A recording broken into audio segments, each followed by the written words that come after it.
حسن بن صباح کون تھا اور کیسے بندوں کو جنت کی سیر کرواتا تھا؟ بسم اللہ الرحمن الرحیم۔ السلام علیکم۔ تاریخ میں زمین پر بنائی جانے والی دو جنتوں کا ذکر ملتا ہے۔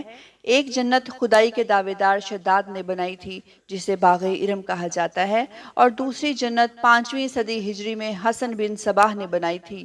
حسن بن صباح 5ویں صدی ہجری کا پراسرار اور منافق ترین کردار گزرا ہے۔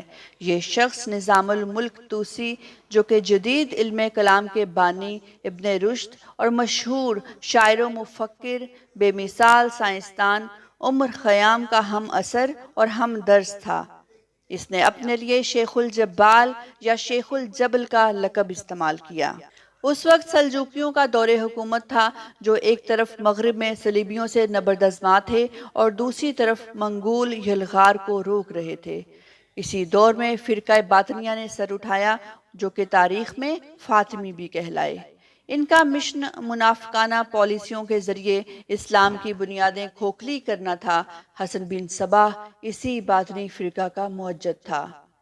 حسن بن صباح سن 1050 عیسوی میں ایران کے شہر طوس مشہد میں پیدا ہوا۔ سن 1090 میں حسن بن صباح نے الموت نامی قلعے پر قبضہ کر لیا۔ بعد میں کئی دوسرے بھی اس کے قبضے میں آ گئے تھے۔ حسن بن صباح نے ایک جماعت منظم کی جس کے اراکین فد کہلاتے تھے، اور فدائیوں کی سرفروشی کا یہ عالم تھا کہ وہ حسن بن صباح کے حکم پر اپنے پیٹ میں بھی چھرا گھونپ لیتے، اونچی عمارت سے کود کر اپنی جان تک دے دیتے تھے۔ حسن بن صباح نے ایک انتہائی خوبصورت باغ لگایا اور اس میں نہایت خوبصورت اور حسین و جمیل لڑکیاں رہتی تھیں۔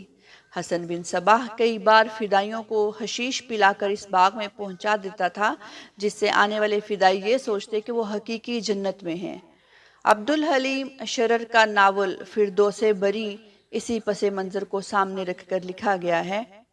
بعد میں یہ لڑکیاں ان کو جام کوثر کے بہانے دوبارہ بنگ پلا دیتی تھیں اور عالم بے ہوشی میں جنت سے باہر نکال دیتی تھیں۔ فدائیوں کا کام حسن بن صباح کے حکم پر اس کی ناپسندیدہ شخصیات کو قتل کرنا تھا۔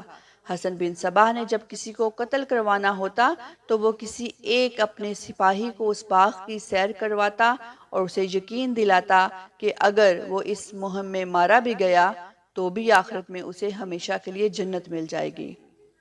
دوستو، حسن صباح ایک منافق اور مسلمانوں کو دھوکہ دینے والا ایک بہت بڑا دشمن اسلام تھا۔ نئے آنے والے ناظرین اور سامعین سے گزارش ہے کہ چینل کو لائک اور سبسکرائب کیجئے تاکہ ہر نئی آنے والی ویڈیو آپ تک بر وقت پہنچ سکے۔ شکریہ۔